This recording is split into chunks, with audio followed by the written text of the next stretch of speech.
இந்த உலகத்தில் நாம் வெற்றியாய் வாழ்கிறதுக்கு ஆவியானவர் நமக்கு அருளப்பட்டு இருக்கிறார். அந்த ஆவியானவருடைய பலம் நமக்கு இருக்கிறபடினால கர்த்தர் நம்மை கொண்டு என்ன செய்ய விரும்புகிறாரோ, எனக்கு என்ன பிளான் வச்சிருக்கிறாரோ அந்த பிளானை நிறைவேற்றி முடிக்க முடியும். நீ எவ்வளோ பெரிய மலையாவனா இருக்கலாம், செருபாபேலுக்கு முன்பாக நீ சமபூமியாவாய். அது கர்த்தர் கொடுக்கிற அபிஷேகம். கர்த்தர் நம்மை அழைத்திருக்கிறார், அபிஷேகித்திருக்கிறார் என்றால் நமக்கு முன்பாக இருக்கிற பர்வதங்கள் சமபூமியாகும். ஆமென். சமபூமியாகும். அது நம்மை ஒன்றும் செய்ய முடியாது, நம்மை தடுக்க முடியாது. அற்பமான ஆரம்பத்தை கர்த்தர் அசட்டை பண்ணுகிறவர் அல்ல. அது அற்பமா இருக்கலாம், மனிதர்களுடைய பார்வையில் அது அற்பமா இருக்கலாம், தேவனுடைய பார்வையில் அது அற்பமானது கிடையாது. இன்னைக்கு நம்ம என்ன காரியம் செய்யறோமோ அது மனிதர்களுடைய பார்வையில பெருசா தெரியாமல் இருக்கலாம். ஆனா உங்க கையில என்ன இருக்குதோ, உங்க மைண்ட்ல என்ன வச்சிருக்கீங்களோ, என்ன தரிசனம் வச்சிருக்கீங்களோ, என்ன காரியத்தை நீங்க சிந்திக்கிறீங்களோ அது தேவனுடைய பார்வையில முக்கியமானதாக, தேவன் பார்த்து சந்தோஷப்படுகிறதாக இருக்கிறது. ஆமென்.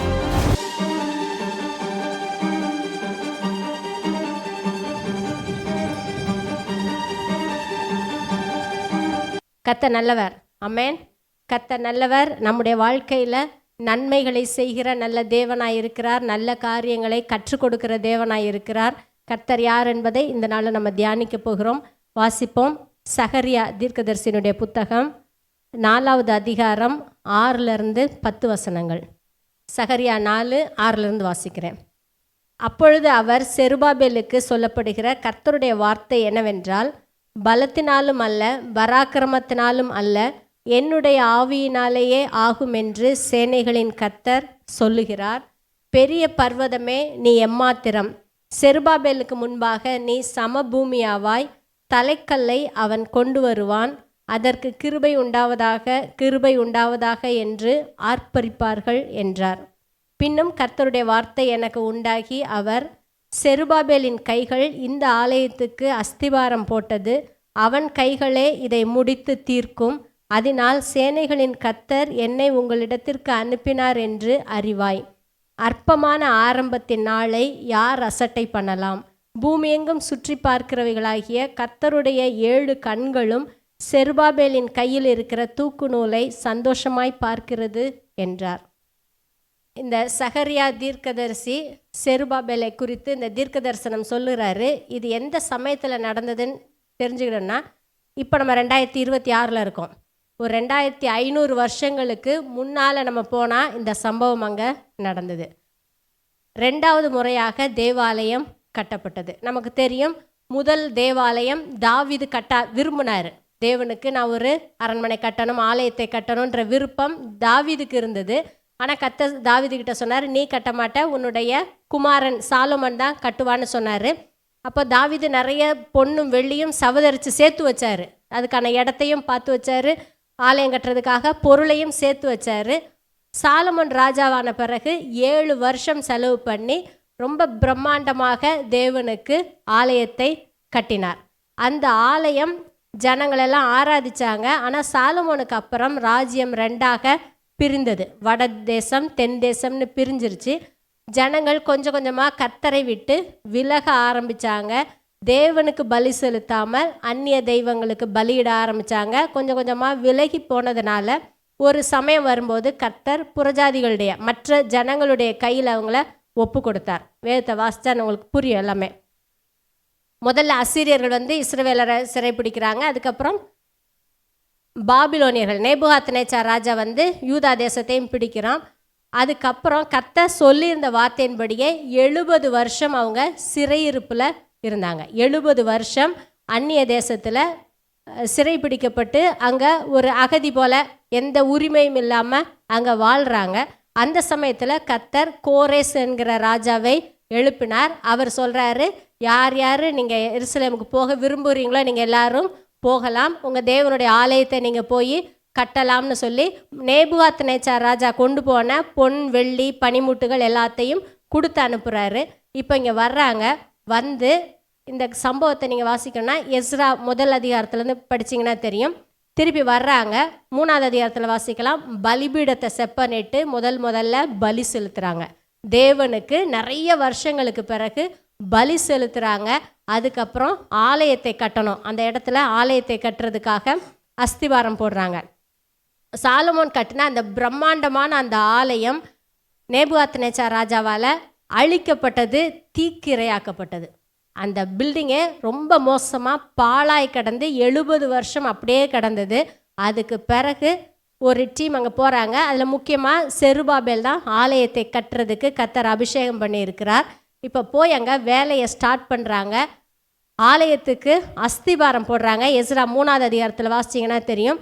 அதை அஸ்திவாரம் போடும்போது பழைய காலத்தில் இருந்த ஆசாரியர்கள், லேவியர்கள்லாம் ரொம்ப அழுறாங்க. புதுசாக வந்திருக்கிற ஜெனரேஷன் எல்லாம் ரொம்ப சந்தோஷமாக ஆர்ப்பரிக்கிறாங்க. 2 சத்தமும் மிக்ஸ் ஆகி இருக்குது. எது என்ன சத்தம்னே புரியலை. பழைய ஆட்கள் அவங்க பார்த்து இருந்த அந்த மகிமையான தேவாலயம் அப்படியே இல்லாமாகி தீக்கிரையாகி இன்னைக்கு திரும்ப ஒரு ஆரம்பம், ஒரு ஃபவுண்டேஷன் போடும்போது அவங்க அழுறாங்க. ஒருவேளை அவங்க நினச்சிருப்பாங்க அந்த மகிமைக்கு ஈடாக இதை இப்போ கட்ட முடியாது. கொஞ்சம் யோசிச்சு பாருங்கள். 70 வருஷம் வேறு நாட்டில் இருந்து அடிமையில இருந்து கஷ்டப்பட்டு வந்தவங்க ஒரு ராஜா கட்டின அளவுக்கு அந்த மகிமையோட அந்த செல்வத்தோட அதை கட்ட முடியாது. அப்போ அவங்க பார்வையில் எப்படி இருக்குது? அது ஒரு சாதாரணமான ஒரு ஆரம்பமாக இருக்குது. அந்த ராஜா கட்டின அளவுக்கு இருந்திருக்காது. நிச்சயமாக அந்த குவாலிட்டி இருக்காதுன்னு நினச்சிருப்பாங்க. அவங்க எத்தனையோ காரியங்களை மனதில் நினச்சி அழுறாங்க.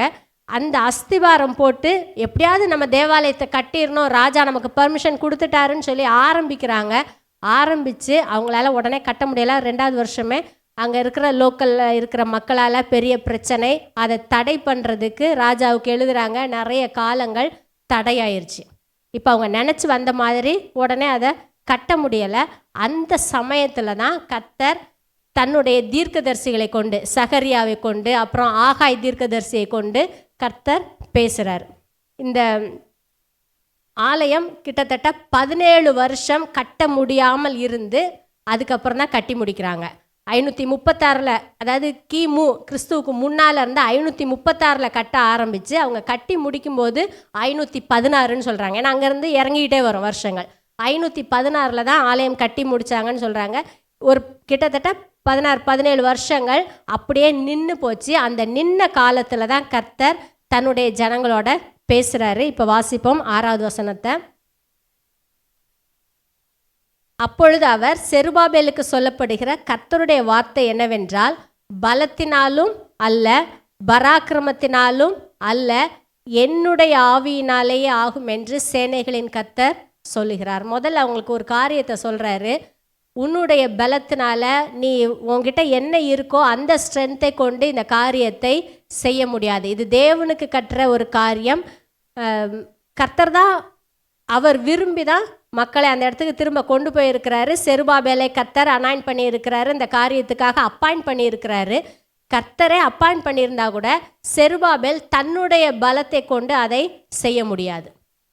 இன்றைக்கி கிறிஸ்தவ வாழ்க்கை வாழும்படி நம்ம அழைக்கப்பட்டு இருக்கிறோம். கர்த்தர் நம்மகிட்ட எதிர்பார்க்குற ஒரு முக்கியமான காரியம், என்னை சார்ந்து நான் கிறிஸ்தவ வாழ்க்கை வாழவே முடியாது. கிறிஸ்துவை மகிமைப்படுத்தணும், அவருக்கு பிரியமாக இருக்கணும்னா நம்முடைய பலத்தை கொண்டு, என்னுடைய தாளந்து திறமையை கொண்டு கர்த்தரை மகிமைப்படுத்த முடியாது. அல்லது கர்த்தருடைய ராஜ்யத்தில் ஏதோ ஒரு காரியத்தை நான் செய்கிறதுக்கு என்னை நான் சார்ந்து வாழக்கூடாது. முழுக்க முழுக்க தேவனை நம்பி, ஆவியானவரை நம்பி வாழும்படியாக நாம் அழைக்கப்பட்டிருக்கிறோம். ஆமென். பலத்தினாலும் அல்ல, பராக்கிரமத்தினாலும் அல்ல. ஐயோ அப்போ என்னால் ஒன்றுமே இல்லையான்னு கிடையாது. கர்த்தருடைய ஆவியினாலேயே ஆகும்.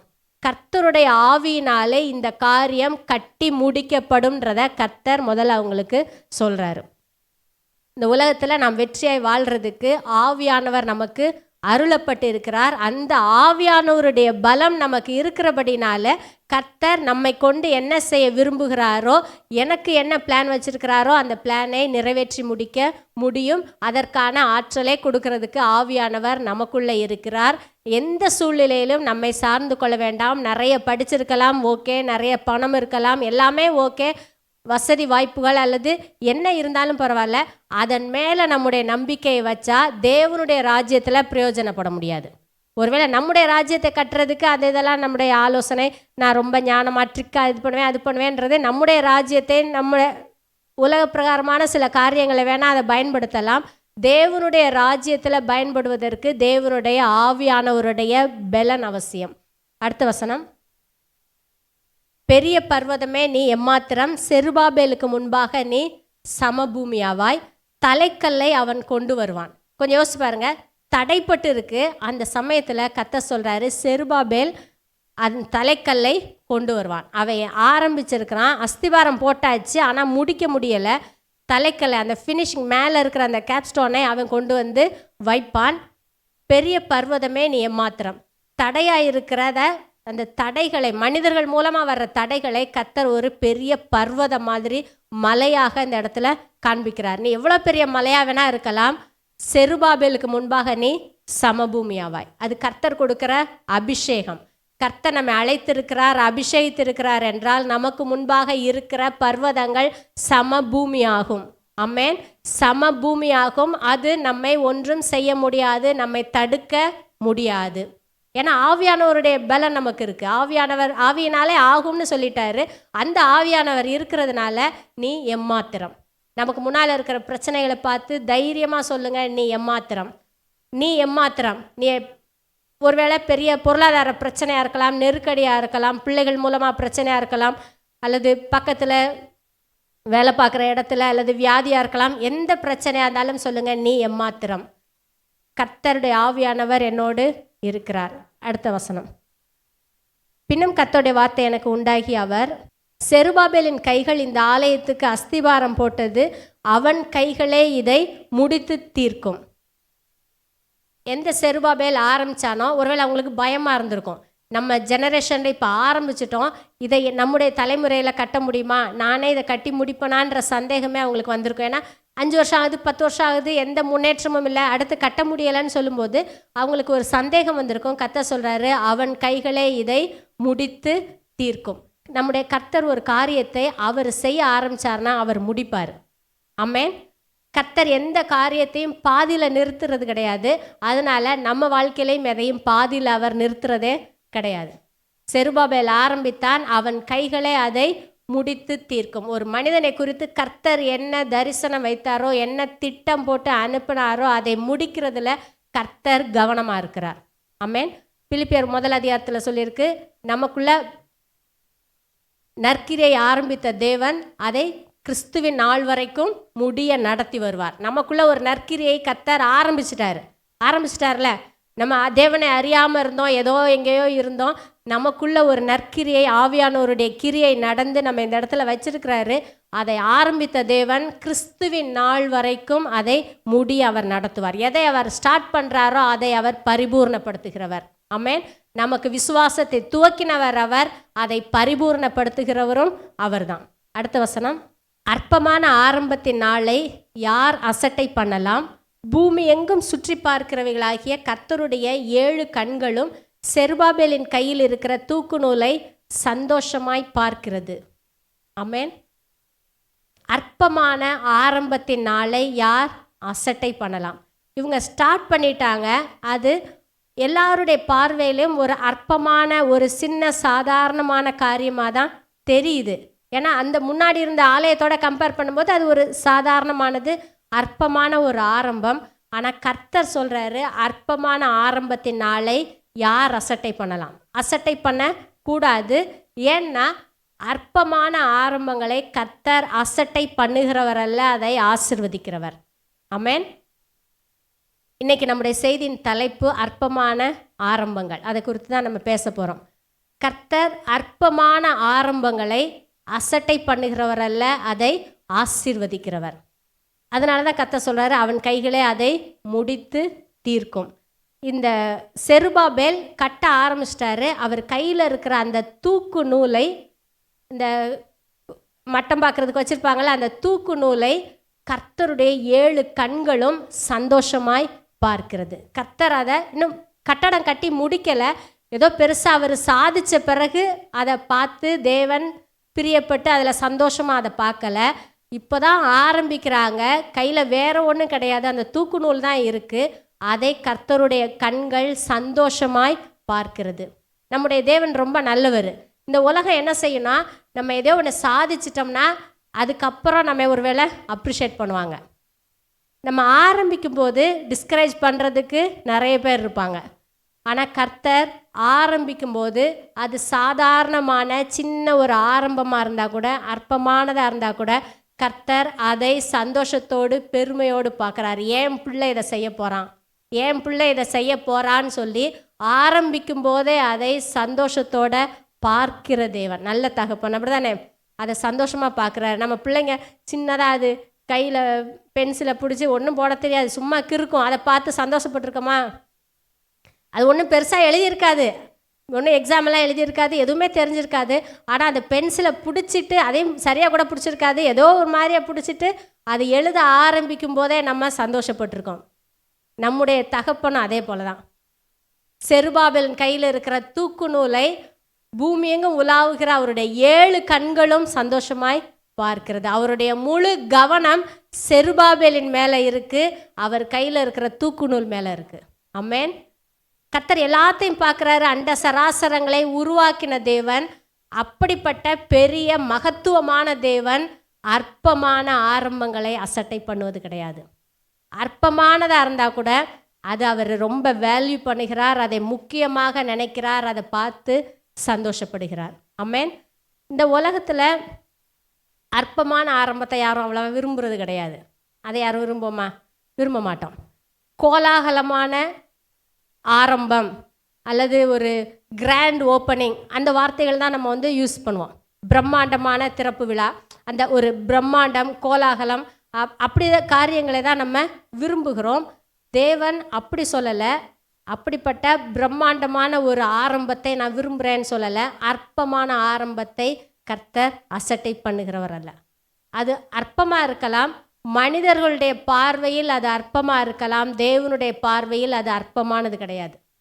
அவர் அதை அற்பமாக நினைக்கல, அவர் அதை மேன்மையாக பார்க்கிறார், அற்புதமாக தேவன் பார்க்கிறார். அதனால தான் அவர் சந்தோஷமாக பார்க்கிறார். தேவனுடைய காரியங்கள் எல்லாமே எப்போவுமே ஒரு சாதாரணமானது, ஒரு ஸ்மால் திங்ஸ்லேருந்து தான் அது ஸ்டார்ட் ஆகும். தேவனுடைய காரியங்கள் எல்லாமே பெருசாக தான் ஆரம்பிக்கணும்னு கிடையாது, சின்ன காரியத்திலேருந்து தான் கர்த்தர் ஆரம்பிக்கிறவர். ஒரு காரியம் சொல்கிறேன். இந்த உலகத்திலே ஒரு முக்கியமான ஒரு காரியம், ஒரு நிகழ்வு இந்த உலகத்தில் நடந்ததுன்னா அது நமக்காக தேவன் போட்ட மீட்பின் திட்டம். அப்படி தானே? பாவியாக போய் வாழ்கிறதுக்கே லாயக்கு இல்லாத மனுக்குலத்தை திரும்ப எடுத்து நிறுத்தி தம்முடைய பிள்ளையாக்கி அவரோடு வாழ வைத்திருக்கிறார். அதான் அவர் செய்த ஒரு பெரிய ஒரு பிளான். இந்த உலகத்திலே அந்த பெரிய பிளான்னா அது இந்த ரிடம்ஷன், மீட்பின் திட்டம். அந்த மீட்பின் திட்டத்தை தேவன் எப்படி ஆரம்பித்தார்?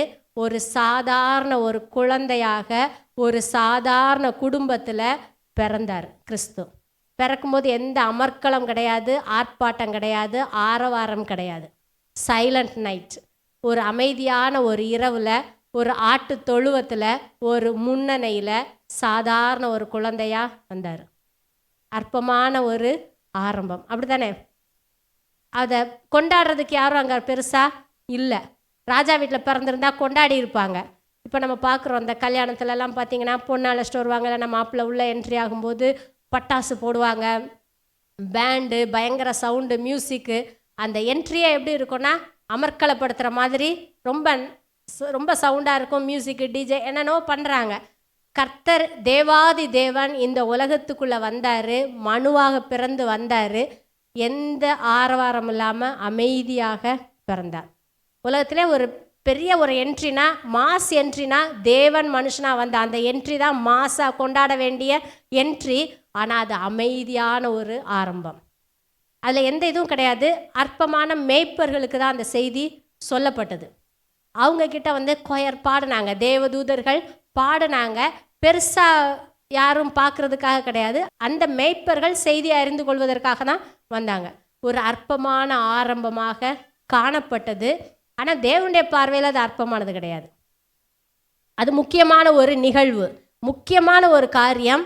ஆனால் அது வெளியில் யாருக்கும் ரொம்ப தெரியாது. இப்படி ஒரு குழந்தை பிறந்திருக்குன்னு கூட அந்த ஊரில் நிறைய பேருக்கு தெரிஞ்சிருக்காது. பெத்லஹேம்லேயே நிறைய பேருக்கு தெரிஞ்சிருக்காது. சாதாரணமான ஒரு ஒரு ஆரம்பம், ஒரு ஹம்பிளான ஒரு பிகினிங், அற்பமான ஒரு ஆரம்பம். இயேசு இருக்கிறாரு, வளர்றாரு, சாதாரணமாக எல்லா பிள்ளைகளையும் போல தான் வளர்றாரு. தச்சனுடைய வீட்டில் வளர்றாரு. 30 வயசு வரைக்கும் அவ்வளோ பெருசாக எதுவும் தெரியலை. அதுக்கப்புறம் அவருடைய காலம் வரும்போது தன்னுடைய கிரியைகளை செய்ய ஆரம்பிக்கிறார், ஊழியத்தை செய்ய ஆரம்பிக்கிறாரு. பிசாசை ஓட ஓட துரத்துனார். அப்படி தானே? அவர் வியாதியஸ்தங்களெல்லாம் சுகமாக்கினார். தொட்ட யாவரும் சொஸ்தமானார்கள். யார் யார் வந்தாங்களோ எல்லாரையும் சுகமாக்கினார்னா ஒவ்வொரு வியாதியஸ்தனை சுகமாக்கும் போதும் பிசாசை அவர் ஓட ஓட விரட்டினார். பிசாசின் பிடியில் இருந்த மக்களை அவர் விடுதலை ஆக்கினார். பிசாசுக்கு ஒரு கஷ்டத்தை கொடுத்துக்கிட்டே இருந்தார். அதனால தான் பிசாசு சொல்கிறான், எதுக்கு எங்களை கஷ்டப்படுத்தவா வந்தீர். இயேசு அப்படி ஊழியத்தை செய்துகிட்டே இருக்கிறாரு. கடைசியில் சிலுவைக்கு போய் மரித்து நமக்காக 3ஆவது நாளில் ஜெயமாக உயிர் தெழுந்தார். ஆமென். அற்பமான ஆரம்பம், ஆனால் அவருடைய முடிவு அற்பமானது கிடையாது. மகிமையான உயிர் தெழுதல். அப்படி ஒரு காரியம் இதுவரையிலும் சரித்திரத்தில் நடந்ததும் இல்லை, இனி நடக்க போகிறதும் கிடையாது. கிறிஸ்து மகிமையாக ஒரு மரணத்தை ஜெயித்தவராக எழுந்தார். இப்பவும் மேலான ஒரு நாமத்தை பெற்று தேவனிடத்தில் இருக்கிறார். அப்போ சாதாரணமான ஒரு காரியத்தை கொண்டு தான் தேவன் பெரிய காரியங்களை ஆரம்பிக்கிறார். கிறிஸ்துவனுடைய பிறப்பு சாதாரணமாக தோன்றினாலும் மனுக்குலத்தில் ஒரு பெரிய பாதிப்பை ஏற்படுத்தின ஒரு காரியம், சிறந்த ஒரு கிரேட் விக்ட்ரி, ஒரு பெரிய வெற்றி. இந்த உலகத்தில் நிறைய மரங்களை பார்க்குறோம். நம்ம வீட்டிலே நிறைய மரங்களை பார்க்குறோம். நிறைய 4000 வருஷம் 5000 வருஷம் பழமையான மரங்கள்லாம் இருக்குதுன்னு சொல்கிறாங்க. ரொம்ப ஹைட்டான 300 அடிக்கு மேலே இருக்கிற மரங்கள்லாம் இருக்குதுன்னு சொல்கிறாங்க.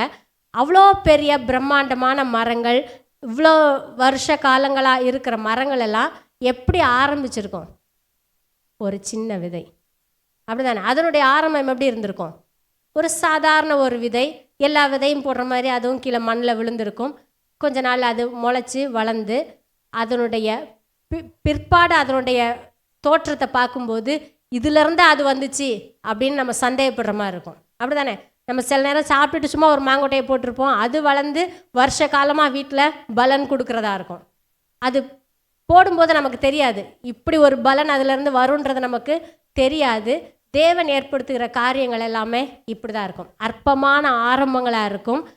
அற்பமாக ஆரம்பித்தா கூட அதனுடைய முடிவு சம்பூர்ணமாக இருக்கும். தேவன் யோபுல தான் வாசிக்கிறோம். யோபு 8:7 துவக்கம் அற்பமாக இருந்தாலும் முடிவு சம்பூர்ணமாக இருக்கும். எந்த காரியமாக இருந்தாலும் தேவன் ஆரம்பிக்கிறது எல்லாமே அது பழச பின்னாடி நீங்கள் நோக்கி பார்த்தீங்கன்னா அற்பமான ஒரு ஆரம்பமாக தான் இருக்கும். இன்றைக்கி உலகத்தில் நிறைய பெரிய பெரிய ஊழியங்கள் இருக்குது. இன்டர்நேஷ்னல் மினிஸ்ட்ரிஸ், பெரிய பெரிய ஊழியங்கள் இருக்குது. அதெல்லாம் எப்படி ஆரம்பிச்சிருக்குன்னா ஏற்படுத்தும் போதே பெருசாக யாரும் ஸ்டார்ட் பண்ணலை. 2 பேர் 3 பேர் கூடி ஒரு மரத்தடியில் ஜெபித்தாங்க. அது இன்றைக்கி பெரிய ஒரு நிறுவனமாக, பெரிய ஒரு மிஷன் ஆர்கனைசேஷனாக இருக்குது, பெரிய ஊழியங்களாக இருக்குது. இன்றைக்கி பார்க்கும்போது நமக்கு ரொம்ப பிரம்மாண்டமாக, ரொம்ப ஆடம்பரமாக அவங்க ஏதோ செய்கிற மாதிரி இருக்கலாம். அவங்க பின்னாடி அவங்க பழைய காலத்தில் ஒரு 30 வருஷம் 40 வருஷத்துக்கு முன்னாடி பார்த்தீங்கன்னா சாப்பாட்டுக்கு கூட வழி இல்லாமல் ரொம்ப ஒரு கஷ்டத்தில் தேவனுடைய அழைப்பை நம்பி வந்திருப்பாங்க. அவங்க நின்று அந்த இடத்துல எத்தனையோ பாடுகள், ஒரு பற்றாக்குறை, பிரச்சனைகள் மத்தியில், எதிர்ப்புகளின் மத்தியில் ஊழியத்தை ஸ்டார்ட் பண்ணியிருப்பாங்க. இன்றைக்கி அதை பார்க்கும்போது அந்த அற்பமான ஆரம்பம் இன்றைக்கி பார்க்கும்போது மகிமையானதாக தெரியும். அப்போ எந்த ஒரு காரியமாக இருந்தாலும் அதுக்கு முன்பாக சில அற்பமான ஆரம்பங்கள் இருக்கும். அந்த அற்பமான ஆரம்பம் இருக்கும்போது அது பார்க்குறதுக்கு பெருசாக ஒன்றும் இருக்காது, நம்மளை கவர்ற மாதிரி இருக்காது. இப்போ நம்ம பார்ப்போம், ஐயோ அவங்களாம் நல்லா இருக்காங்களே அப்படின்னு நினச்சி நம்ம பார்ப்போம், இவ்வளோ பிரபலமாக இருக்காங்களே நினச்சி பார்ப்போம். ஆனால் ஆரம்பம் என்பது எல்லாருடைய வாழ்க்கையிலையும் உண்டு. அந்த அற்பமான ஆரம்பத்தில் அப்படி இருக்கும்போதே கர்த்தர் அதை சந்தோஷமாக பார்க்குறார். எப்படி செருபாபேலை கர்த்தர் பார்த்தாரோ அதே போல் அந்த எந்த காரியமாக இருந்தாலும் அற்பமாக இருக்கும்போதே கர்த்தர் அதனுடைய முடிவை பார்க்குறார். அவர் சந்தோஷமாக தான் பார்க்குறார். செருபாபேல் தேவனுடைய ஆலயத்தை கட்டுறதுக்கு வந்துட்டாங்க. இப்போ தாமதமாகுது, கட்ட அவங்களால முடியலை, பல பிரச்சனைகள், தடைகள்.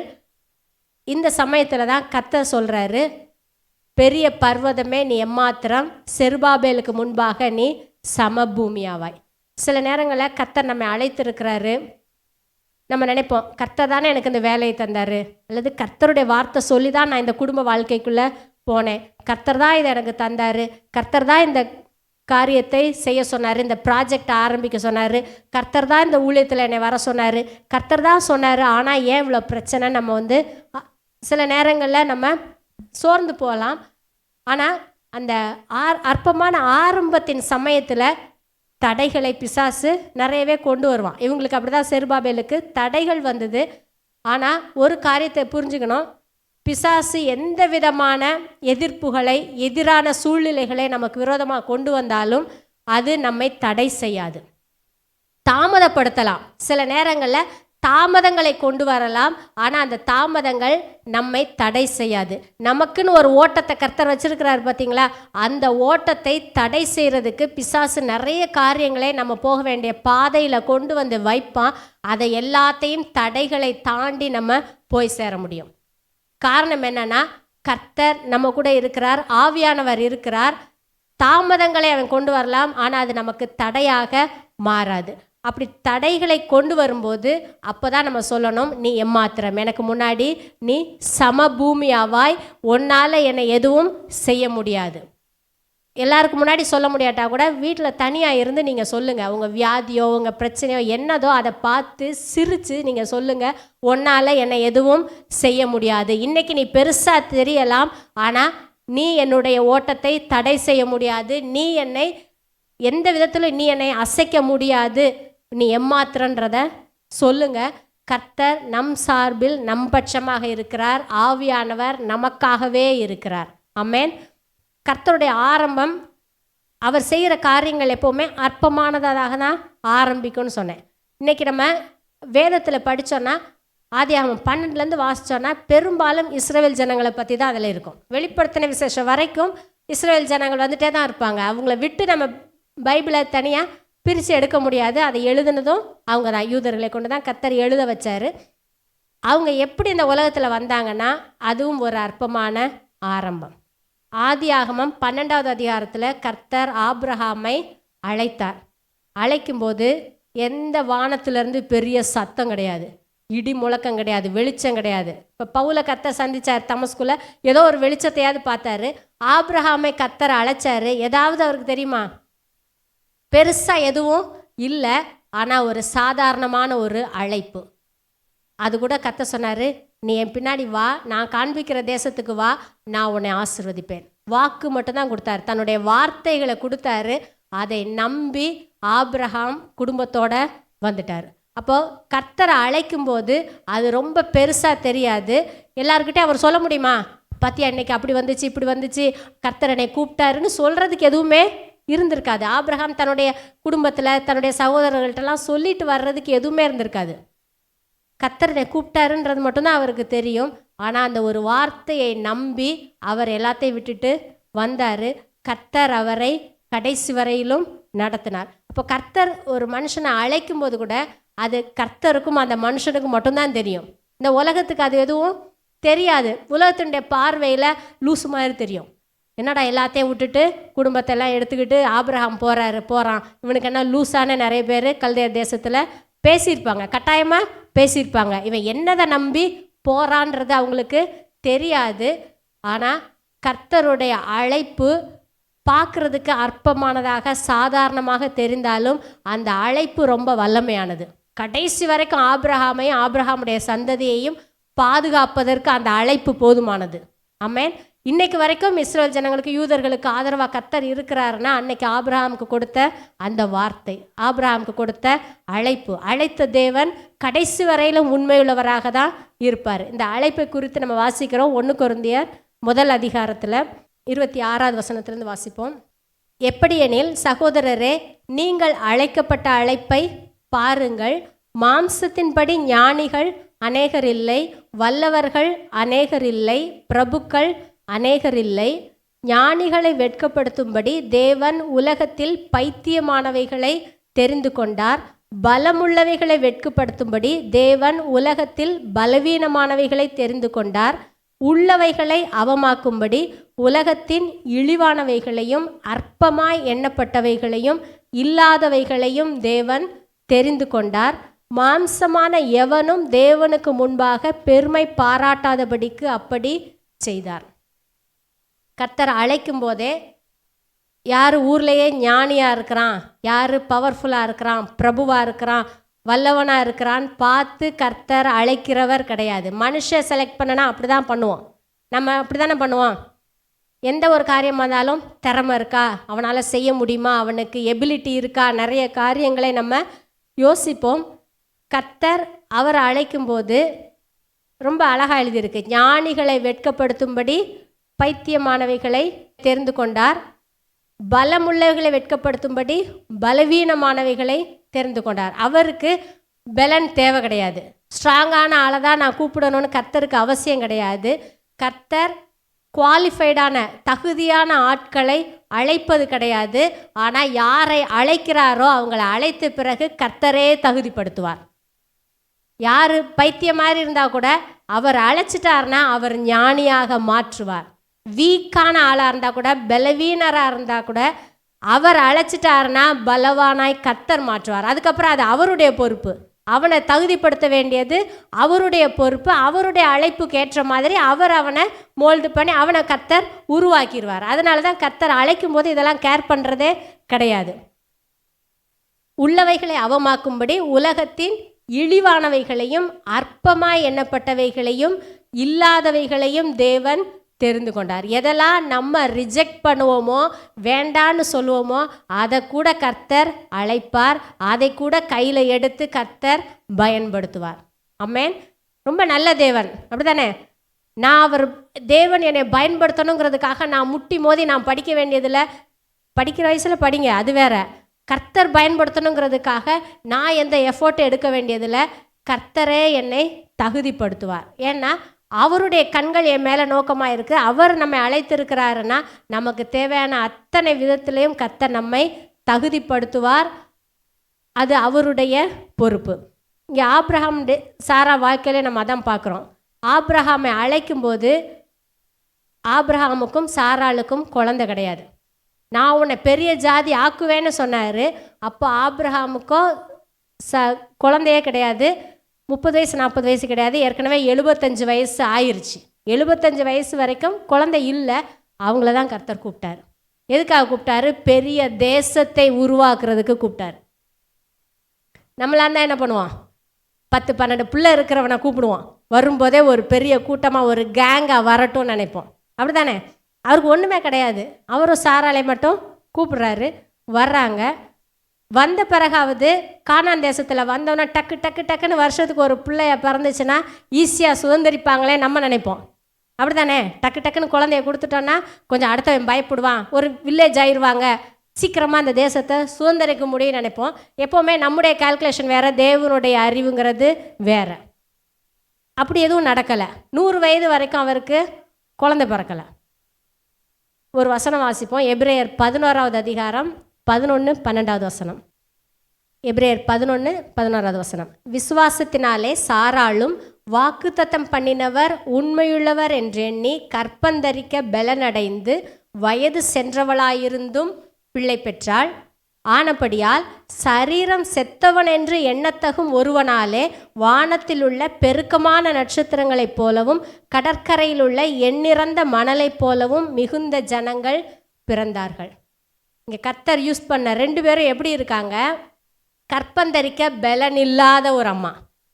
சாராளுக்கு அந்த 90 வயசு வரைக்கும் கற்பந்தரிக்க பலன் கிடையாது. சாதாரண ஒரு பெண்ணுக்கு இருக்கக்கூடிய அந்த ஸ்ட்ரென்த் அவங்களுக்கு இல்லை. மலடியாக இருந்தாங்க. ஒரு மலடியை கர்த்தர் அழைக்கிறார் ஒரு பெரிய தேசத்தை, ஜாதியை உருவாக்குறதுக்கு. அற்பமான ஆரம்பம். இப்போ நம்ம என்ன நினைப்போன்னா, ஒரு நல்லா ஸ்ட்ராங்கான ஒரு உமனாக இருந்தால் நிறைய பிள்ளை பிறக்கும். நம்முடைய ஐடியா அப்படி தான் இருக்கும். ஆனால் கர்த்தர் எந்த விதத்துலையும் தகுதி இல்லாமல் இருந்தால் கூட கர்த்தர் அழைக்கிறார். சாராலும் அப்படிப்பட்டவங்க. அடுத்து சொல்லியிருக்கு, சரீரம் செத்தவன் என்று எண்ணத்தகும் ஒருவனாலே. 100 வயசில் ஆபிரகாமுக்கு சரீரம் செத்தாச்சு. அதுக்கப்புறம் வானத்தில் உள்ள பெருக்கமான நட்சத்திரங்களைப் போலவும் கடற்கரையில் உள்ள எண்ணிறந்த மணலைப் போலவும் ஜனங்கள் பிறந்தார்கள். கர்த்தர் ஆரம்பம் எப்படி இருக்குன்றத அவர் பார்க்கறது கிடையாது. சாதாரணமான ஒரு ஆரம்பமாக, சாதாரணமான ஒரு அழைப்பாக இருந்தால் கூட கர்த்தரை நம்பி வந்தாச்சுன்னா கர்த்தர் விசுவாசத்தை பழக்குவிக்கிறார். அதுக்கப்புறம் அவங்கள கொண்டு ஒரு பெரிய சந்ததியை கர்த்தர் உருவாக்கினார். ஆபிரகாமுக்கும் சாராளுக்கும் 10-15 பிள்ளைங்க பிறக்கலை. ஆனால் விசுவாசிக்கக்கூடிய, தேவனுக்கு கீழ்ப்படியக்கூடிய ஒரு ஈசாக்கு பிறந்தார். அந்த ஒரு ஈசாக்கு அதுக்கப்புறம் யாக்கோபாகிறாரு, அதுக்கப்புறம் ஜனங்கள் பெறுகிறாங்க. அப்போ நம்ம எப்போவுமே என்ன நினைப்போன்னா, இன்ஸ்டண்ட்டாக வரணும். இன்ஸ்டன்ட் தோசை மிக்ஸு என்னென்னோ சொல்கிறாங்களே, அப்படி சப்பாத்தி மாவு வாங்கிட்டு வந்து அப்படியே கல்லில் போட்டு சாப்பிடணும். கர்த்தர் இன்ஸ்டண்ட்டாக எதையும் உருவாக்க நினைக்கிறது கிடையாது. ஆரம்பம் அற்பமாக இருந்தால் கூட, வளர்ச்சி ரொம்ப ஸ்லோவாக இருந்தால் கூட கர்த்தர் அதில் சந்தோஷமாக பிரியமாக இருக்கிறார்.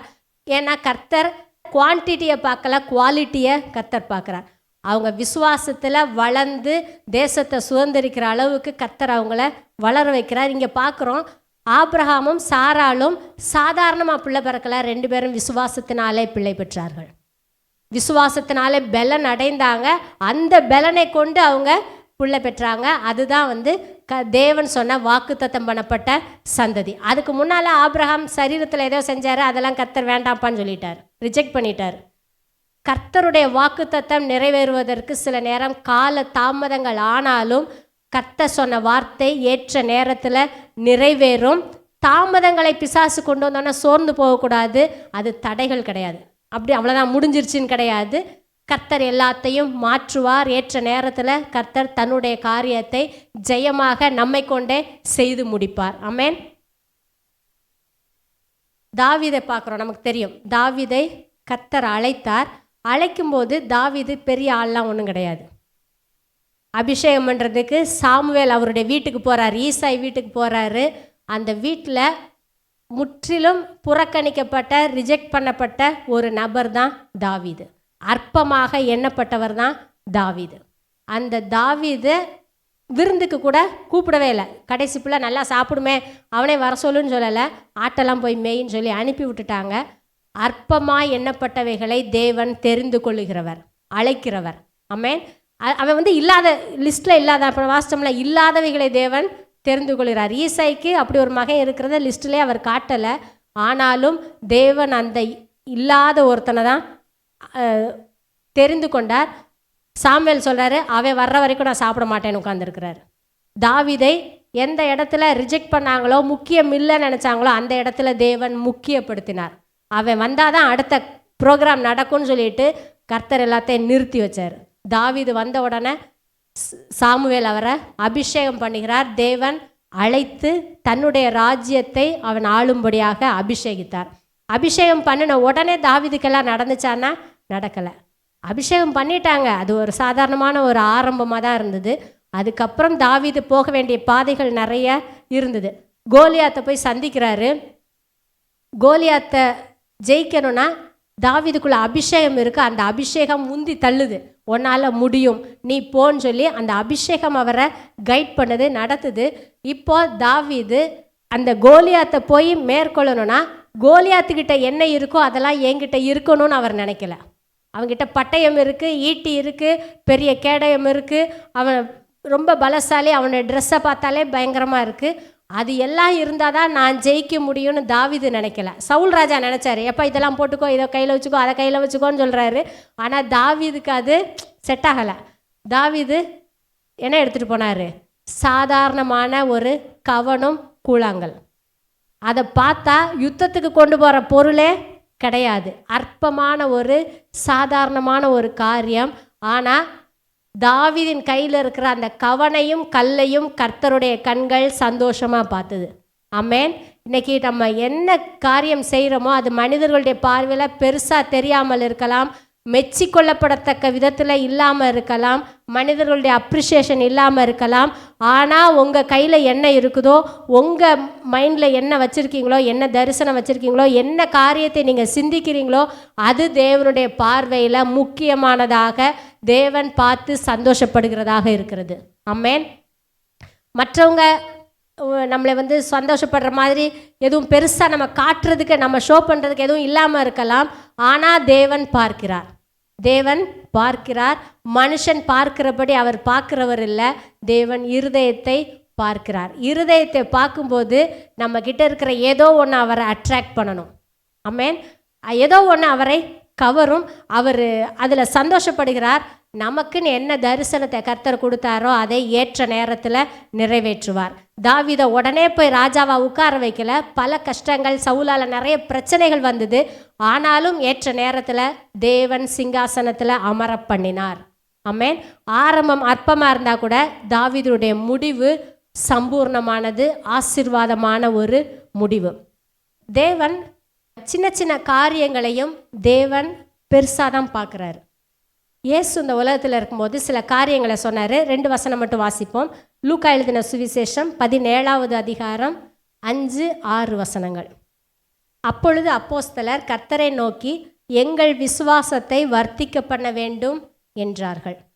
இப்போ சீஷர்கள் வந்து இயேசுகிட்ட கேட்குறாங்க, எங்களுக்கு விசுவாசம் அந்தளவு இல்லை, அதை இன்க்ரீஸ் பண்ணித்தாங்க, வர்த்திக்க பண்ணணும்னு வந்து கேட்குறாங்க. அப்போ இயேசு அவங்களுக்கு பதில் சொல்கிறாரு, கடுகு விதையளவு விசுவாசம் உங்களுக்கு உண்டாயிருந்தால் நீங்கள் இந்த காட்டத்தி மரத்தை நோக்கி, நீ வேரோடே பிடுங்குண்டு கடலிலே நடப்படுவாயாக என்று சொல்ல அது உங்களுக்கு கீழ்ப்படியும். கர்த்தர் பெருசாக அவங்களுக்கு எதுவும் சொல்லலை, உனக்கு அந்த விசுவாசம் இருக்கணும், இப்படி இருக்கணும், அப்படி இருக்கணும்னு சொல்லலை. இயேசு சொன்னார், கடுகு விதையளவு விசுவாசம். இருக்கிறதுலே எதிராக ரொம்ப சின்னதுன்னு பார்த்துருக்கிறாரு. கடுகு தான் ரொம்ப சின்னதாக இருக்குது. இயேசு சொல்கிறாரு, கடுகு விதையளவு விசுவாசம். அப்போ கடுகு விதையளவு விசுவாசம் நமக்குள்ளே இருந்தால் கூட கர்த்தர் சொல்கிறாரு, இது போதும், உனக்குள்ளே இவ்வளோ விசுவாசம் இருக்குல்ல, இது போதும், நீ பேசு, நீ பேசுனா எல்லாமே உனக்கு கீழ்ப்படியும். அப்போ ஒவ்வொரு சின்ன சின்ன காரியங்கள் தேவனுக்கு முக்கியமானது. சின்ன காரியம்னு சொல்லும்போது கடுகு தேவனுக்கு முக்கியமானதுன்னு சொல்லலை. ஸ்மால் திங்ஸ் கூட கர்த்தருக்கு அது பெருசாக கர்த்தர் பார்க்குறாரு. நமக்கு பெரிய விசுவாசம் இருக்கா இல்லையான்றது முக்கியம் இல்லை. கடுகு விதையளவு இருந்தால் கூட அதை கொண்டு காரியங்களை நடப்பிக்க முடியும். ஆமென். மத்தேயு 10வது அதிகாரம் 42வது வசனம். சீஷன் என்னும் நாமத்து நிமித்தம் இந்த சிறியரில் ஒருவனுக்கு ஒரு கலசம் தண்ணீர் மாத்திரம் குடிக்க கொடுக்கிறவனும் தன் பலனை அடையாமற் போகான் என்று மெய்யாகவே உங்களுக்கு சொல்லுகிறேன் என்றார். இயேசு இங்கே பேசிகிட்டு இருக்கிறாரு. பெரிய பெரிய காரியங்களை மட்டும்தான் அவர் போதிப்பாருன்னு கிடையாது. லீஸ்டான சாதாரண காரியங்களை யூஸ் பண்ணி கர்த்தர் இங்கே பேசுகிறாரு. சொல்கிறாரு, இந்த சிறியரில், சீஷன் என்னும் நாமத்து நிமித்தம், அவருடைய சீஷன், அவருடைய ஊழியக்காரங்க, இயேசுங்கிற நாமத்தில் வர்ற ஒருத்தனுக்கு அவன் பெரிய ஆளாக இருக்கிறானா இல்லையான்றது முக்கியம் கிடையாது. இந்த சிறியரில் ஒருவனுக்கு, சாதாரணமான ஒருத்தனுக்கு ஒரு கலசம், ஒரு குடம் இல்லை, சும்மா ஒரு கப்பு தண்ணீர் குடிக்க கொடுக்குறவன், ஒரு கப் வாட்டர் கொடுத்தா கூட அதற்கு பலன் இல்லாமற் போகாது என்று மெய்யாகவே உங்களுக்கு சொல்லுகிறேன். எப்போவுமே இயேசு வந்து ரொம்ப முக்கியமான காரியங்களை எம்ஃபசைஸ் பண்ணி சொல்கிறது தான் மெய்யாகவேன்னு சொல்லுவார். இங்கே சொல்கிறாரு, அவன் வாங்கி குடிக்கிறவன் ரொம்ப பெரிய ஆளாக இல்லையான்றது முக்கியம் கிடையாது, அவன் சிறிய ஆளாக கூட இருக்கலாம். நீங்கள் ரொம்ப தண்ணி கொடுக்கணும்னு அவசியம் கிடையாது, ரெபேக்கால மாதிரி ஒட்டகத்துக்கு கொடுக்கணும்னு கிடையாது. ஒரு கப்பு கொடுத்தா கூட போதும். டீ கொடுத்தீங்களா, காஃபி கொடுத்தீங்களான்னு கூட சொல்லலை, தண்ணி கொடுத்தா போதும். சாதாரணமான ஒரு காரியத்தை தேவனுடைய நாமத்தை நிமித்தம் நீங்கள் செய்தால் கூட அதனுடைய பலன் உங்களுக்கு நிச்சயம் உண்டு அப்படின்னு இயேசு சொன்னார். ஆமென். சின்ன சின்ன காரியங்களையும் அப்போ கர்த்தர் என்ன செய்கிறாரு, கவனிக்கிறார். அப்படி தானே நம்ம என்ன நினைப்போம், ஒரு டம்ளர் தண்ணி தானே அப்படி நினைப்போம். ஆனால் கர்த்தர் சொல்கிறாரு, அதுக்கும் நான் நிச்சயமாக பலன் கொடுப்பேன். எல்லாத்தையும் கர்த்தர் கணக்கு வைக்கிறார். நம்ம செய்கிற சின்ன சின்ன காரியங்களும் தேவனுக்கு முக்கியமாக இருக்குது. அதை வேல்யூ பண்ணுகிறார், அதை பெருசாக நினைக்கிறார், அதுக்கு ஒரு ரிவார்டு கொடுக்கணும்னு கர்த்தர் விரும்புகிறார். அப்போ இயேசு பெரிய பெரிய உபதேசமாக தான் சொன்னாருன்னு கிடையாது. நம்முடைய வாழ்க்கையில் நம்ம செய்ய வேண்டிய சின்ன சின்ன காரியங்களை குறித்தும் கர்த்தர் பேசியிருக்கிறார். இயேசு செய்த முதல் அற்புதம் நமக்கு தெரியும். கானா ஊரில் போகிறாங்க, திராட்சை ரசம் இல்லை, கல்யாண வீட்டில் திராட்சை ரசம் இல்லை. உடனே அப்போ இயேசு ரொம்பலாம் யோசிக்கலை. யோசிச்சாரா, ஐயோ எங்கே ஏதாவது கொஞ்சம் 1 கிலோ திராட்சை பழத்தையாவது வாங்கிட்டு வா, நான் கொஞ்சம் பெருக வச்சு ஏதாவது பண்ணிடுறேன், புழிஞ்சிட்றேன், ஏதாவது சொன்னாரா? ஏஞ்சலை கூப்பிட்டு கொஞ்சம் க்ரஷ் பண்ணி கொடுக்க சொல்கிறேன், ஏதாவது ஒன்று சொன்னாரா? ரொம்ப பெருசாக எதுவுமே செய்யலை. தண்ணியை கொண்டு வந்து நிரப்புங்கன்னாரு. சாதாரண தண்ணீர். அதை கொண்டு வந்து ஊற்றும்போது அது அற்பமான ஒரு காரியமாக தான் இருந்தது. அப்படி தானே? ஊற்றுனவங்களுக்கு அது ஒன்றும் பெருசாக தெரியலை. அவர் ஏதோ மேஜிக்கும் பண்ணலை, எதுவுமே செய்யலை.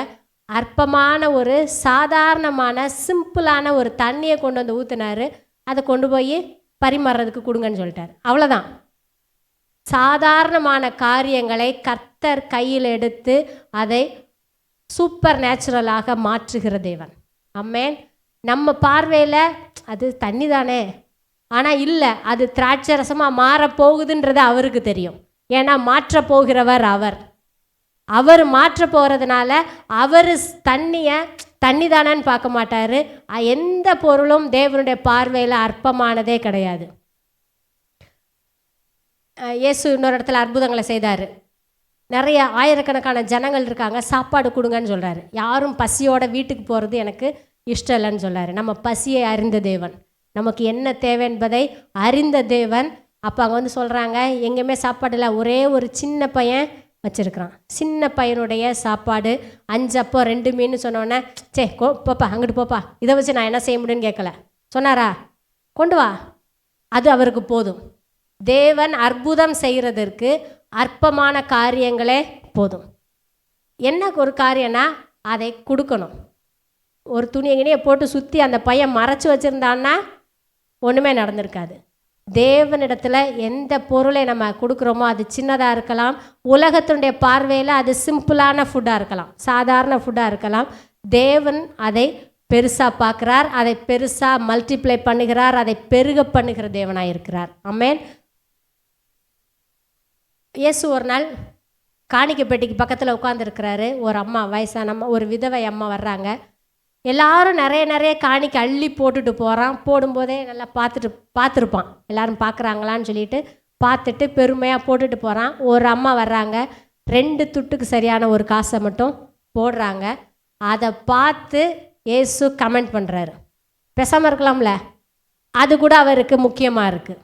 Even small things matter to God. கர்த்தருக்கு எல்லாமே ஒரு பொருட்டு தான். நமக்கு சில நேரம் நமக்கு வந்து அது பொருட்டாக இருக்காது.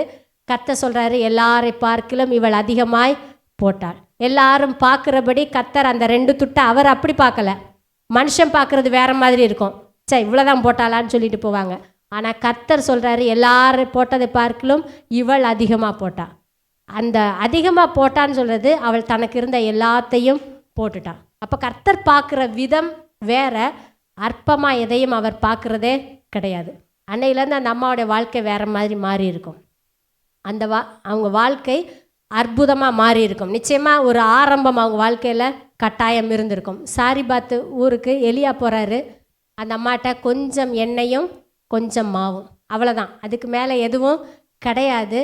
ஆனால் அதை ஊழியக்காரனுக்கு கொடுத்த பிறகு அது பஞ்சம் தீருகிற வரைக்கும் அந்த தீர்க்கதரிசியும் சாப்பிட்டாரு, அந்த அம்மா சாப்பிட்டாங்க, மகன் சாப்பிட்டாரு, அவங்க வீட்டார் எல்லாரும், சொந்தக்காரங்க எல்லாரும் வந்து யார் யார் வேணுமோ வந்து எண்ணெயை ஊற்றுவாங்க, ஊற்றுவாங்க, சாப்பிடுவாங்க, போவாங்க.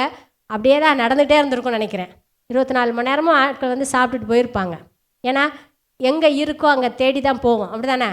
பஞ்சம் யாருக்கிட்டையுமே இல்லை. நிச்சயமாக அந்த அம்மாட்ட தேடி வந்திருப்பாங்க. சாக போகிற நிலைமையில் அந்த அம்மாவுடைய வாழ்க்கையில் ஒரு அற்புதமான ஒரு ஆரம்பம். காரணம் என்னென்னா, அற்பமான அந்த சின்ன உணவில் தேவனுக்கு கொடுத்தாங்க, ஊழியக்காரங்களுக்கு கொடுத்தாங்க. இன்றைக்கி நம்முடைய வாழ்க்கையில் சில காரியங்கள், நம்ம செய்கிற காரியம் நமக்கே ரொம்ப சாதாரணமாக தான் தெரியும். ஆனால் நம்ம செய்கிற சாதாரணமான காரியங்கள், அதாவது வீட்டில் செய்கிற வேலையை சொல்லலை, தேவனுடைய ராஜ்யத்தில் நம்ம செய்கிற சில காரியங்கள் நம்முடைய பார்வையிலே அது அற்பமாக இருந்தால் கூட தேவன் அது எல்லாத்தையும் கணக்கு பண்ணி நமக்கு ரிவார்டு கொடுக்குற தேவனாக இருக்கிறார். ஆமென். கர்த்தருடைய சமூகத்தில் நம்ம செலவழிக்கிற ஒவ்வொரு நிமிஷத்துக்கும் கர்த்தர் ரிவார்டு கொடுப்பார். அவருடைய சமூகத்தில் நம்ம ஆனந்தமாக இருக்கிற களி கூறுகிற நேரங்கள் கர்த்தர் அதில் சந்தோஷப்படுகிறார். அதுக்கான பலன் நம்முடைய வாழ்க்கையில் நிச்சயமாகவே உண்டாகும். வேதத்தில் வாசிக்கிறோம், 2 ராஜாக்கள் 5வது அதிகாரத்தில் சீரியா தேசத்தினுடைய ஒரு படைத்தளபதி வர்றாரு, நாகமான் வர்றாரு. நான் சீக்கிரமாக சொல்லிட்டே போகிறேன், வாசிக்க நேரம் இல்லை. வீட்டில் போய் 5வது அதிகாரத்தை வாசிச்சு பாருங்கள். அப்போ எலிசா கிட்ட வர்றாரு, குஷ்டரோகம் நீங்கணும்னு வர்றாரு. எலிசா உள்ளே இருந்துட்டு சொல்கிறாரு, போய் யோர்தான் நதியில் 7 தடவை முழுங்கிட்டு எந்திரிச்சு போக சொல்லுன்னு சொல்கிறாரு. அதை கேட்ட உடனே அவருக்கு ரொம்ப கோபமாகுது, டென்ஷன் ஆகுது. அவர் சொல்கிறாரு, தீர்க்கதரிசி வெளியில் வந்து கடவுளை நல்லா கும்பிட்டு என் கையை காலை தொட்டு தடவி எனக்கு ஏதாவது செஞ்சு விடுவாருன்னு நான் எனக்குள்ளே நினச்சேனேங்கிறாரு. அதை நினச்சது அவர் தப்பு. இப்போ அவர் வந்து சொல்கிறாரு, யோர்தான் நதியில் நான் எதுக்கு மூங்கணும்? அப்போ கூட இருக்கிறவங்க சொல்கிறாங்க, தீர்க்கதரிசி ஒரு பெரிய காரியத்தை செய்ய சொல்லியிருந்தா நீங்கள் கட்டாயம் என்ன செஞ்சுருப்பீங்க. பெரிய காரியத்தை செய்ய சொன்னால் செஞ்சுருப்பீங்க. தண்ணியில் முங்கி எழுறது சாதாரணமான காரியம், ஒரு சின்ன காரியம், ஒரு அற்பமான காரியம், இதை செஞ்சு பார்த்துருவோன்னு சொல்கிறாங்க. கீழ்ப்படுகிறார். சாதாரணமான ஒரு காரியம், தண்ணியில் 7 தடவை முழுங்கி எழுந்திருக்கிறாரு. சிறு குழந்தையுடைய மாம்சத்தை போல அவருடைய சரீரம் சுகமாயிடுச்சு. யோசிச்சு பாருங்க, சாதாரணமான ஒரு காரியம். எல்லாரும் தான் குளத்தில் குளிச்சிருப்பான், யோர்தான் நதியில் எத்தனையோ பேர் குளிச்சிருப்பான், எல்லாருக்கும் அப்படி ஒன்றும் நடக்கலை. நாகமானுடைய வாழ்க்கையில் நடந்தது. காரணம் என்னென்னா, வார்த்தையின்படி செய்கிறாரு. வார்த்தை எப்போல்லாம் நம்ம வாசிக்கிறோமோ அப்போ ஒரு சின்ன காரியம், நம்ம இனிமேல் இதை சரி பண்ணணும், இப்படி வாழணும், அப்படி ஏதோ ஒரு காரியத்தை கர்த்தர் நமக்குள்ளே சொல்லும்போது அதுக்கு நம்ம கீழ்ப்படியும் போது அது நேச்சுரலான ஒரு காரியமாக தெரிஞ்சால் கூட அதனுடைய ரிசல்ட் ரொம்ப பிரம்மாண்டமாக இருக்கும், சூப்பர் நேச்சுரலாக இருக்கும்.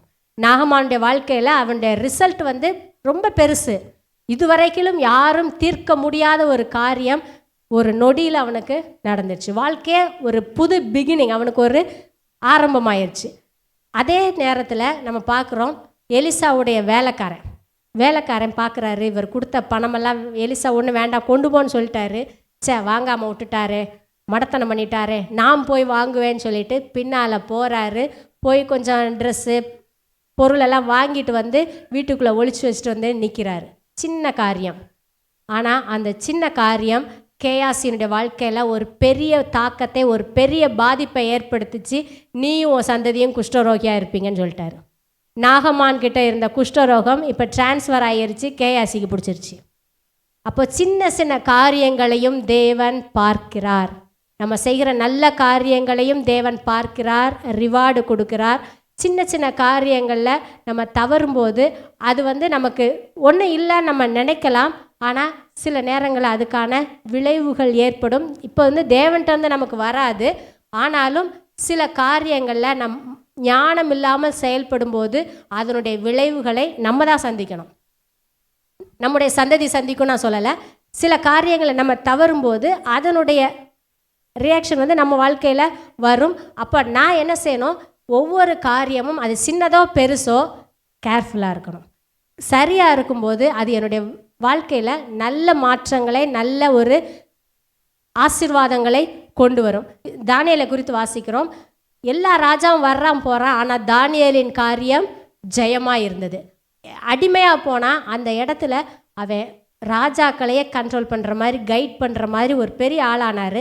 காரணம் என்ன தெரியுமா? ஒரு சின்ன காரியத்தில் தேவனுக்கு கீழ்ப்படிவேன்னு சொன்னார். சாப்பாட்டு விஷயத்தில் தேவன் என்ன சொல்லியிருக்கிறாரோ, தேவனுடைய வார்த்தை என்ன சொல்லியிருக்கிறோ அதை நான் மீற மாட்டேன். ஒருவேளை நம்ம நினைக்கலாம், அடுத்தவங்க நான் சொன்னால் கேட்பாங்களா, ராஜாவுடைய கண்ட்ரோலில் இருக்கிறோன்னா அவங்க கொடுத்ததை சாப்பிட்டு தான் ஆகணும்னு நினைக்கலாவே.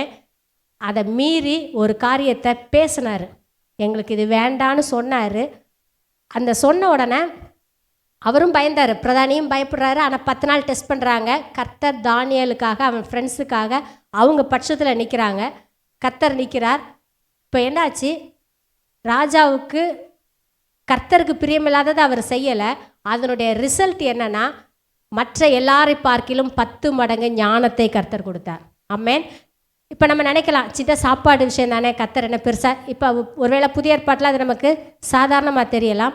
ஆனால் தானியேலுடைய லைஃப்பில் அது வந்து தேவனுடைய வார்த்தைக்கு நான் கீழ்ப்படியணும்.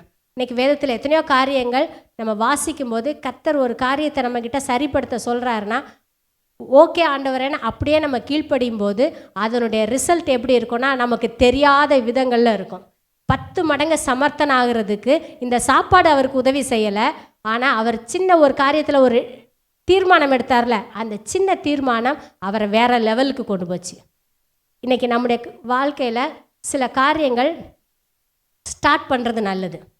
தானியேல் ஒரு தீர்மானம் எடுத்தார்ல, அதே போல் சில காரியங்கள் எது எனக்கு ஆண்டவருக்கு பிடிக்கும் அதை நான் செய்ய தீர்மானிக்கிறேன். அது ஒருவேளை டெய்லி பைபிள் வாசிக்கிறதா இருக்கலாம், இதுவரையிலும் இல்லாத விதத்தில் நான் வேதத்தை வாசிக்க போகிறேன், அல்லது 2 பேர் 3 பேர் கூடி ஜெபிக்க போகிறோம். ஏதோ ஒரு காரியம் அற்பமான ஒரு ஆரம்பமாக தெரிஞ்சால் கூட சாதாரணமாக தெரியும். மனுஷங்க பார்த்தா என்ன சொல்லுவாங்க, ஆமாம் அவங்க அழுக 4 பேர் கூடி ஜோம் பண்ணுற அழுக, அவ்வளோதான் தெரியும். ஆனால் அதனுடைய ரிசல்ட் எப்படி இருக்குன்னா உங்கள் வாழ்க்கையில் பிரம்மாண்டமாக பகிரங்கமான ஒரு ஆசீர்வாதமான விளைவுகளாக இருக்கும். எந்த காரியமோ ஒன்று ஒரு அற்பமானதாக இருந்தால் கூட பரவாயில்ல, இன்றைக்கி ஸ்டார்ட் பண்ணுங்கள். அற்பமான ஆரம்பத்தை கர்த்தர் அசட்டை பண்ணுகிறவர் அல்ல. ஜஸ்ட் ஸ்டார்ட் பண்ணுங்கள். அது நேச்சுரலாக கூட பார்க்க நேச்சுரலாக தான் இருக்கும், ஆனால் அதனுடைய விளைவுகள் சூப்பர் நேச்சுரலாக இருக்கும்.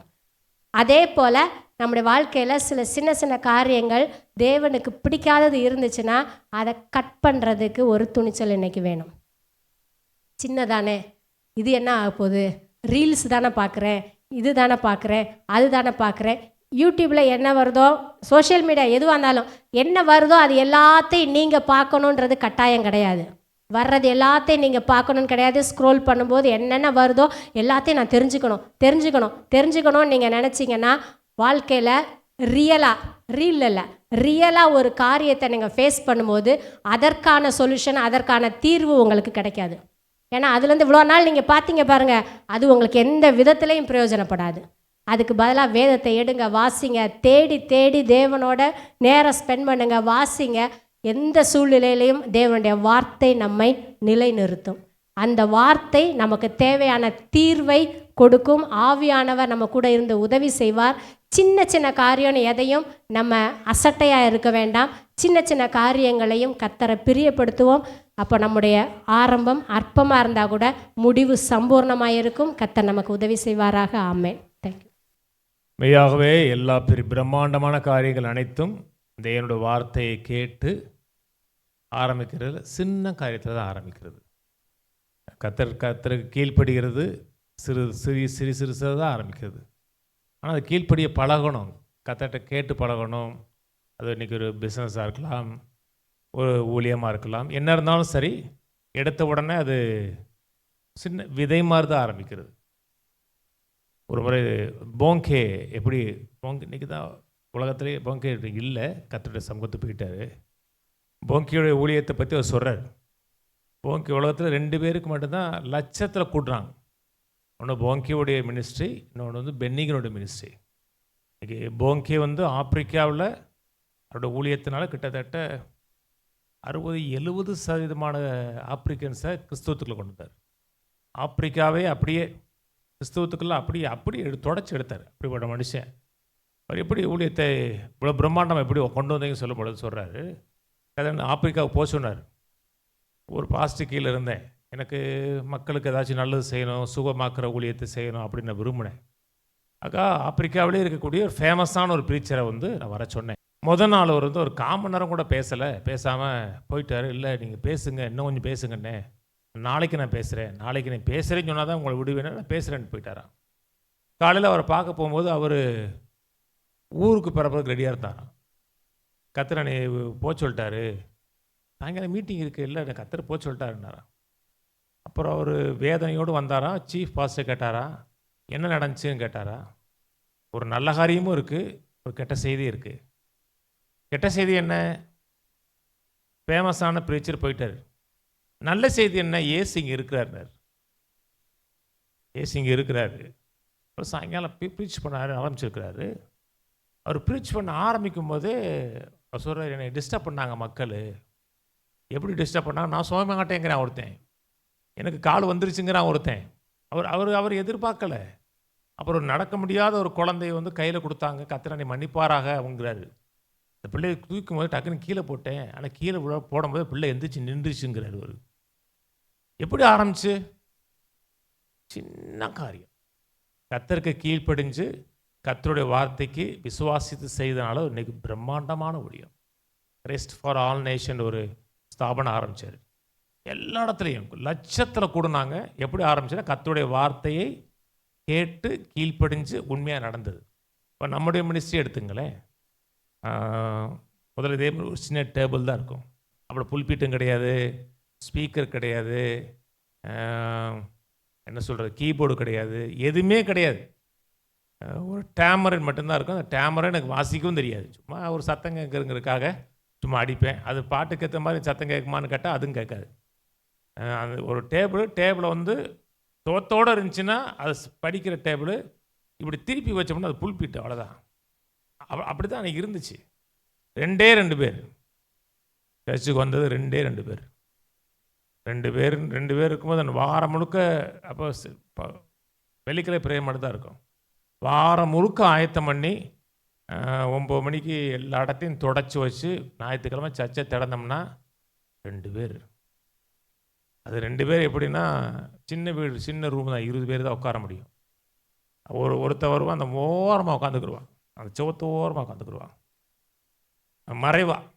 வெளியிருந்து பார்க்குறவனுக்கு ஒரே ஒரு பைத்தியக்காரன் பாடுறது மட்டும்தான் தெரியும். அந்த 2 பேர் மறைவாக சுவத்தோ உட்காந்துக்குருவாங்க. முன்னாடி முழுக்க காலி பாய் இருக்கும். தான் ஆரம்பம். எனக்கு முன்னாடி இந்த ஊழியத்தை 2 பேர் விட்டுட்டு போயிட்டாங்க. நான் 3ஆவது ஆள். ஏற்கனவே ஒருத்தர் மீட்டிங் ஆரம்பிக்கும் போதே எனக்கு கத்திரனைக்கு சித்தம் இல்லை அப்படின்னு போயிட்டார். இன்னொருத்தர் 2 வருஷம் இருந்து கத்திரனை இன்னொரு ஊருக்கு போய் சொல்லிட்டாருன்னு போயிட்டார். எனக்கு அவர் காமிச்சது 7 பேரை காமிச்சார். 7 பேரில் சர்ச்சுக்கு வர்றது 2 பேர் 3 பேர் வருவாங்க. அது 2 பேர் 3 ரெகுலராக வர மாட்டாங்க. ஆனால் நின்னேன், கர்த்தருடைய வார்த்தையை கேட்டு நின்னேன்.